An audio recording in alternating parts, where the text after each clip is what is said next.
Hello guys, welcome back to our channel the bisector. ఈరోజు మనం discuss చేసుకునే topic దేని గురించి అంటే కోల్డ్ షవర్తో మనం బాత్ చేయడం వల్ల ఏ బెనిఫిట్స్ అయితే ఉంటాయి. సో చన్నీళ్ళతో స్నానం చేయడం వల్ల మనకి బెనిఫిట్స్ ఏంటి, అసలు ఏ విధంగా బాగుంటుంది, సో ఎందుకు మంచిది, ఆ విధంగా మనం డిస్కస్ చేసుకున్నాం. ఓకే, ఎక్కడ స్కిప్ చేయకుండా ఎండ్ దాకా చూడండి, ఖచ్చితంగా వీడియో ఇంట్రెస్టింగ్గా ఉంటుంది. ఎక్కడ టైం వేస్ట్ చేయకుండా టాపిక్లోకి వెళ్ళిపోదాం. జనరల్గా మీకు చూస్తూ ఉంటారు కొంతమంది, వాళ్ళు ఏంటంటే చన్నీళ్ళతో స్నానం చేస్తారు, వేడి నీళ్ళతో స్నానం చేయకుండా చన్నీళ్ళతోనే చేస్తూ ఉంటారు. ఆల్సో మీరు వెళ్ళి వాళ్ళ దగ్గరికి వెళ్ళి అడిగినట్టయితే వాళ్ళు మంచిదని చెప్తారు, కానీ కరెక్ట్గా బెనిఫిట్స్ కానీ కరెక్ట్ మంచి అప్రోచ్ అయితే ఖచ్చితంగా వాళ్ళు అవరు. ఎందుకంటే వాళ్ళకు కూడా తెలిసి ఉండకపోవచ్చు, బట్ అది మంచిదే కాబట్టి ఫాలో అవుతున్నారు, వాళ్ళని తప్పు పడట్లేదు. బట్ వాళ్ళు చెప్పుకుంటే బాగుండేది, బట్ వాళ్ళకి తెలియదు కాబట్టి చెప్పట్లేదు. సో ఈ వీడియోలో ఖచ్చితంగా ఇన్ఫర్మేషన్గా ఉంటుంది, అండ్ ఆల్సో మీరు దీనివల్ల మీరు ఇన్ఫర్మేషన్ గెయిన్ చేయొచ్చు. ఓకే, ఫస్ట్ థింగ్, అసలు మనం కోల్డ్ షవర్తో స్నానం చేయడం వల్ల బెనిఫిట్స్ ఏంటో నేర్చుకున్నాం. సో ఫస్ట్ థింగ్ ఏంటంటే ఇట్ ఇంప్రూవ్ సర్క్యులేషన్స్. సో మన top to bottom blood flow అవుతుంది, అంటే మన బ్రెయిన్ దగ్గర నుంచి మన కాళ్ళ వేలు దాకా అక్కడ దాకా బ్లడ్ ఫ్లో అవుతుంది, అంటే చాలా ఇంపార్టెంట్. కొన్ని ఆర్గాన్స్ కూడా బ్లడ్ మంచిగా వెళ్తే కూడా బాగుంటుంది, అంటే కరెక్ట్గా నువ్వు ఫంక్షన్ చేయాలంటే ఖచ్చితంగా బ్లడ్ మంచిగా వెళ్ళాలి. సో ఈ చన్నీళ్ళతో స్నానం చేయడం వల్ల ఏమవుతుందంటే ఆ బ్లడ్ ఫ్లో ఖచ్చితంగా బాగుంటుంది, అంటే సర్క్యులేషన్ కానీ మొత్తం అంతా కూల్గా బాగుంటుంది. సో ఆ విధంగా మీరు చేసినట్టయితే ఖచ్చితంగా బాగుంటుంది, కాబట్టి ఇది వన్ ఆఫ్ ద బెనిఫిట్ అని చెప్పుకోవచ్చు. సెకండ్ ఏంటంటే it's Boost hour immunity system. జనరల్గా మీకు తెలిసిందే ఇమ్యూనిటీ సిస్టమ్ ఎంత పవర్ఫుల్. సో ఆ ఇమ్యూనిటీ సిస్టమ్ కొంచెం పవర్ఫుల్గా ఉండి దాన్ని బూస్ట్ చేయాలనుకున్నా మనం చన్నీళ్ళతో స్నానం చేస్తే చాలా మంచిగా ఉంటుంది. ఎందుకంటే ఏ మూమెంట్ అయితే నువ్వు చన్నీళ్ళతో స్నానం చేస్తావో నీ బాడీ దాని తగ్గట్టు అడాప్ట్ చేసుకుంటుంది, కొంచెం మీ బాడీలో ఉన్న హీట్ని కూడా కొంచెం బయటికి రిలీజ్ చేసి ఆ విధంగా కొంచెం మీరు ఫ్రెష్గా ఫీల్ అవడానికి. అండ్ ఆల్సో మీరు ఏమన్నా చిరాకులో ఉన్నప్పుడు చన్నీళ్ళతో స్నానం చేస్తానికి ట్రై చేయండి. సో ఆ విధంగా చేసినట్టయితే మీరు ఖచ్చితంగా ఒక రిలీఫ్గా అయితే వస్తున్నట్టయితే మీరు ఎక్స్పీరియన్స్ చేస్తారు. సో ఆ ఎక్స్పీరియన్స్ దేని వల్ల వస్తుందంటే ఈ కోల్డ్ షవర్ వల్ల. సో ఖచ్చితంగా ఇలా చేసినట్టయితే ఇది ఒక బెనిఫిట్ అని మనం ఖచ్చితంగా చెప్పుకోవచ్చు. దాని తర్వాత it's increase or alertness. So increase or alertness ఏంటంటే జనరల్గా మనం ఎగ్జాంపుల్ తీసుకో, పొద్దున్న నువ్వు 6ంటికి లేచినట్టయితే జనరల్గా మనం స్నానం చేసి ఏదో పని మీద వెళ్ళాల్సి వస్తుంది బయటికి. సో ఏం చేస్తుంటే హాట్ షవర్, అంటే వేడి నీళ్ళతో స్నానం చేసి బయటకు వస్తే ఒకలాగా ఉంటుంది, ఏంటంటే ఆ బాడీ అంతా రిలాక్సేషన్గా ఉంటుంది, హాయిగా ఉంటుంది. సో అదే ప్లేస్లో నువ్వు చన్నీళ్ళతో చేసినట్టయితే సో బాడీ మొత్తం జలక్కిచ్చేసి చల్లగా ఉన్న బాడీ మొత్తం ఆ టెంపరేచర్లోకి అడాప్ట్ చేసుకుని ఆ విధంగా కొంచెం జలక్నేసుకుండి ఎలక్ట్రిక్ ఫీల్ అవుతావు. సో అది మంచిదే కదా. సో మేబీ నిద్రమోహంతో పనులు చేసే కన్నా సో ఆ ఎలర్ట్నెస్ తెచ్చుకుని ఆ వేలో వెళ్తే ఖచ్చితంగా బాగుంటుంది. సో ఆ విధంగా మీకు కరెక్ట్గా అలర్ట్నెస్ వచ్చి, అండ్ ఆల్సో ఆ అలర్ట్నెస్ వల్ల మీ ఆక్సిజన్ ఇంటేక్ మంచుకోండి, హార్ట్ రేట్ మంచుకోండి, ఇవన్నీ మంచిగా ఉంటాయి. మీరు ఖచ్చితంగా మీరు ఈ హాట్ వాటర్తో కాకుండా కూల్ వాటర్తో చేసినట్టయితే. అండ్ ఆల్సో అడ్రినలిన్ అనే ఒక హార్మోన్ కానీ ఒక కెమికల్ కానీ రిలీజ్ అవుతాకి చాలా ఛాన్సులు ఉంటాయి. సో ఏ మూమెంట్లో రిలీజ్ అవుతుందంటే ఇది బాగా ఎలక్ట్ అయినప్పుడు, ఒకేసారి టెన్షన్గా ఉన్నప్పుడు ఈ అడ్రినలిన్ అనేది రిలీజ్ అయ్యింది, ఈ కెమికల్ అనేది. సో అది మీకు క్లియర్గా చెప్పాలంటే ఎగ్జాంపుల్ తీసుకోండి, మీకు పాము అంటే భయం. సో జనరల్గా మీరు అంత ఫాస్ట్గా పరిగెట్టలేదు. జనరల్గా మీరు ఒక సందర్భం వచ్చినప్పుడు, లేకుంటే మీరు రన్నింగ్ రేస్లో ఉన్నప్పుడు అంత బాగా పరిగెత్తలేదు. సో అదే మూమెంట్లో మీకు సడన్గా మీరు చూసుకోకుండా పాము మీ ఎదురుగా ఉంది, సో మీరు కరుస్తాకు వచ్చేస్తుంది, మిమ్మల్ని అటాక్ చేస్తాకు వస్తుంది. ఆ మూమెంట్లో నువ్వు ఎంతైతే ఫోర్స్ ఉపయోగిస్తావో అంత ఫోర్స్ ఉపయోగించి పరిగెడతావు. ఆ మూమెంట్లో రియాలిటీ నువ్వు అంత దూరం పరిగెత్తలేవు, నువ్వు అంత స్పీడ్గా పరిగెత్తలేవు. అది ఎలా అవుతుందంటే ఈ అడ్రినలిన్ రిలీజ్ అవడం వల్ల మైండ్లో. సో ఆ విధంగా మీరు అర్థం చేసుకోండి.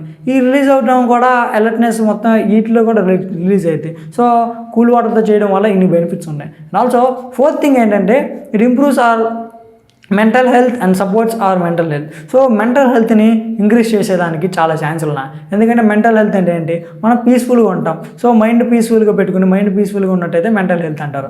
సో ఆ మెంటల్ హెల్త్ని నీకు ఏమైనా డిస్టర్బెన్స్ ఉంటే నువ్వు స్నానం చేసి చల్లని నీళ్ళతో స్నానం చేసి బయట కొట్టినైతే కొంచెం ఫ్రెష్ ఫీలింగ్ కానీ ఆ వాటర్ నీ బాడీ మీద పడి, అంటే కూల్ వాటర్ నీ బాడీ మీద ఫ్లో అవుతాం వల్ల కొన్ని మంచిగా ఉంటాయి. నీకు మైండ్ రిలాక్సేషన్ స్టేట్లోకి వెళ్ళినప్పుడు ఇంకా మంచిగా బాగా ఇబ్బంది కొట్టే హెడ్ బాత్ తీసుకుంటే కొంచెం చల్లగా అనిపిస్తాం, ఆ వేలో చాలా బాగుంటుంది. సో ఈ విధంగా మీరు చేసినట్టయితే చాలా బాగుంటుంది. ఇప్పుడు మనం కోల్డ్ వాటర్తో స్నానం చేయడం వల్ల కొన్ని మిత్స్ ఉంటాయి. సో ఆ కోల్డ్ వాటర్ స్నానం చేయడం వల్ల ఇది అవుతుందని కొన్ని మిత్స్ ఉంటాయి. అవి ఏంటో డిస్కస్ చేసుకుందాం. ఫస్ట్ థింగ్ ఏంటంటే మేజర్ వెయిట్ లాస్ అయిద్దని చాలా మంది భయం.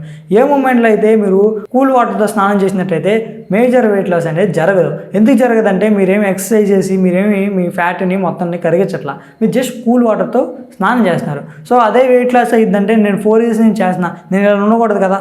సో అది కంప్లీట్గా రాంగ్, మీరు ఆ వేలో వెళ్ళకూడదు. సో సెకండ్ థింగ్ ఏంటంటే మీకు బాడీ మొత్తం ఇల్నెస్ కానీ లేకుంటే మీరు బాడీ కానీ మొత్తం అంత ఫంక్షనింగ్ మంచిగా ఉండదు అని అనుకుంటారు. సో ఎందుకు ఉండదంటే మీకు వేడి నీళ్ళు కంఫర్టబుల్గా ఉంటే నీళ్ళతో స్నానం చేస్తే అంత కంఫర్టబుల్గా ఉండదు అనుకుంటారు. బట్ ఆ ఇంక్రీజ్ చేసే ఎలక్ట్రిక్నెస్ కానీ అడ్రినలిన్ మొత్తం హార్మోన్స్ కానీ లేకుంటే ఆ కెమికల్ కానీ అన్నీ రిలీజ్ అవ్వడం వల్ల మంచిగా తప్పితే మంచి తప్పితే చెడు ఉండదు. ఆ విధంగా మీరు అర్థం చేసుకోండి. ఆల్సో ఇప్పుడు కొంతమంది కోల్డ్ షవర్తో స్నానం చేయకూడదు, అంటే పర్టికులర్ పీపుల్ కోల్డ్ షవర్తో స్నానం చేయకూడదు. మేబీ వాళ్ళకి చేయాలనే ఎంత ఎక్సైట్మెంట్ ఉన్నా చేయకపోవడం మంచిది. వాళ్ళు ఎవరికైతే హార్ట్ ప్రాబ్లమ్స్ కానీ లేకుంటే బీపీ ఉండటం వల్ల ఆ రేంజ్లో ఉన్న వాళ్ళు ఆ వేలో ఉన్నప్పుడు ఖచ్చితంగా చేయకూడదు. ఎందుకంటే ఒకేసారి హార్ట్ బీట్ ఇంక్రీజ్ అయినప్పుడు ఎలర్ట్నెస్ మొత్తం అన్నీ ఒకేసారి రిలీజ్ అయినప్పుడు డిస్టర్బెన్స్ ఏర్పడి ఇంకొంచెం ప్రమాదం జరిగే ఛాన్సులు ఉంటాయి. ఆల్సో ఆ టైంలో ఎవరు లేకపోతే ఇబ్బంది అవుతుంది. సో వాళ్ళు ఖచ్చితంగా అవాయిడ్ చేయడం ట్రై చేయండి. మీకు వేడి నీళ్ళతో చేయడం ఇష్టం లేకపోతే మీడియం వేడితో చేసి ఆ వేళలను తప్పితే బాగా కూల్ వాటర్ని ఖచ్చితంగా చేయడానికి ప్రయత్నించకండి. ఆల్సో ఎవరికైతే ఈ బ్రీతింగ్ డిసార్డర్ అంటే ఆస్తమా కానీ లేకుంటే ఇంకా సమ్ కైండ్ ఆఫ్ సెన్పన్ అంటే బ్రీతింగ్ తీసుకునే ఇబ్బందిగా ఉండి ఊపిరి తీసుకునే ఇబ్బంది ఉండి ఆ వేలో ఉన్న వాళ్ళు కూడా ఖచ్చితంగా చేయకూడదు. ఎందుకంటే వాళ్ళకి ఆ బ్రీతింగ్ ప్రాబ్లం ఉన్నప్పుడు ఏ మూమెంట్లో అయితే సడన్గా అలర్ట్నెస్ ఇస్తుందో ఆ టైంలో సడన్గా బ్రీతింగ్ తీసుకుంటూ ఎక్కువైనా తక్కువైనా ప్రాబ్లం అవుతుంది. సో సడన్గా బ్రీతింగ్ అయిపోయినా సడన్గా ఎక్కువ బ్రీతింగ్ తీసేసుకున్న షాక్లో సో ఇబ్బంది అవుతుంది. వాళ్ళు కూడా అవాయిడ్ చేయడానికి ఖచ్చితంగా ట్రై చేయాలి. అండ్ ఆల్సో ఎవరైతే జ్వరం వల్ల లేకుంటే ఏమన్నా జలుబు వల్ల ఎవరన్నా ఇబ్బంది పడుతున్నా వాళ్ళు కూడా కొన్ని రోజులు ఆపాలి. ఎందుకంటే ఆ జ్వరం తగ్గాలంటే కొంచెం టైం ఇవ్వాలి.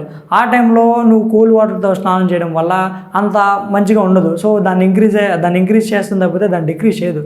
సో ఆ మూమెంట్లో కొన్ని రోజులు పక్కన పెట్టండి. కొంచెం మీడియం హాట్ వాటర్తో చేయండి, కొంచెం బాగానే ఉంటుంది.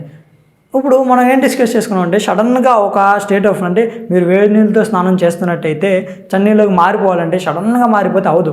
అది ఎలా మార్చుకోవాలి, అసలు ప్రాసెస్ ఏంటో మనం నేర్చుకున్నాం. ఫస్ట్ థింగ్ ఏంటంటే you have to start slowly, అంటే స్లోగా మొదలు పెట్టాలి. సో నువ్వు వేడి నీళ్ళతో చేస్తున్నట్టయితే డైరెక్ట్ రాకూడదు. సో ఈ వేడిని మేబీ సర్టెన్ వేడితో చేస్తున్నారు, దాన్ని కొంచెం తగ్గించాలి. దాని తర్వాత ఇంకా కొంచెం తగ్గించాలి. అప్పుడు నార్మల్ ట్యాప్ వాటర్ కావాలి. ఆ విధంగా మీరు చేసినట్టయితే స్లోగా మీ బాడీ అనేది అడాప్ట్ అవుతుంది, బాగుంటుంది. ఆల్సో ఇప్పుడు ఎక్కువ టైం చేయకూడదు. అంటే మీరు హాట్ వాటర్తో ఎక్కువ టైం చేస్తున్నట్టయితే కూల్ వాటర్తో కూడా ఎక్కువ టైం అలా చేయొచ్చు కదా అని అలా వెళ్ళకూడదు. ఎందుకంటే మీ బాడీ ఇంకా అడాప్ట్ చేసుకోవాలి. Certain days, certain months, certain weeks మీరు ఖచ్చితంగా బాడీ అడాప్ట్ అయ్యేదాకా మీరు ఆ విధంగా వెళ్ళాలి. సో ఆ విధంగా వెళ్ళినట్టయితే బాగుంటుంది. సో ఎక్కువ చేయడానికి ట్రై చేయకండి. ఫస్ట్లో మీరు ఈ విధంగా మీరు ట్రాన్స్ఫార్మ్ అవుతుంది. అండ్ థర్డ్ థింగ్ ఏంటంటే listen to your body. Me body మాట మీరు వినండి. ఎందుకంటే మీకన్నా బాగా మీ బాడీకి ఏది ఓకే ఇది నాట్ ఓకే దాన్ని తెలుస్తుంది. అది నాట్ ఓకే, నేను దీన్ని అడాప్ట్ చేసుకోలేను అని చెప్పినా దాని తర్వాత కూడా మీరు మళ్ళీ వేడి నీళ్ళతో కాకుండా చన్నీళ్ళతో చేసి దాన్ని సఫర్ చేసేసి ఆ విధంగా చేయకండి. ఎందుకంటే అది చాలా ఇంపార్టెంట్, నువ్వు బాడీ మాట వినాలి. సో విన్నట్టయితే మళ్ళీ అదొక ప్రాబ్లం అవుతుంది. సో మళ్ళీ కోల్డ్నెస్ రావటం కానీ మళ్ళీ వేరే విధంగా కూడా ఖచ్చితంగా అవుతుంది. ఈ విధంగా అర్థం చేసుకోవాలి. ఐ హోప్ మీరు ఈ వీడియో ఇక్కడ దాకా చూస్తున్నట్టయితే ఈ వీడియో కొంచెం ఇన్ఫర్మేటివ్గా ఉందనుకుంటున్నాను. సో మీకు ఈ వీడియో బాగుండి నచ్చినట్టయితే లైక్ చేయండి. అండ్ ఆల్సో సబ్స్క్రైబ్ చేసుకోండి. ఎందుకంటే మీరు ఇన్ఫర్మేషన్ టాపిక్ కానీ మీకు ఒక ఇన్ఫర్మేటివ్ టాపిక్ మీరు మిస్ అవ్వకుండా ఉండాలంటే ఖచ్చితంగా సబ్స్క్రైబ్ చేసుకొని నేను వీడియో అప్లోడ్ చేయగానే మీకు వచ్చేస్తుంది నోటిఫికేషన్. ఆ ద్వారా మీరు ఈ కంటెంట్ మిస్ అవ్వకుండా ఉంటారు. Also thank you very much for listening. Thank you. And మళ్ళీ ఇంట్రెస్టింగ్ టాపిక్తో మళ్ళీ కలుద్దాం. Thank you.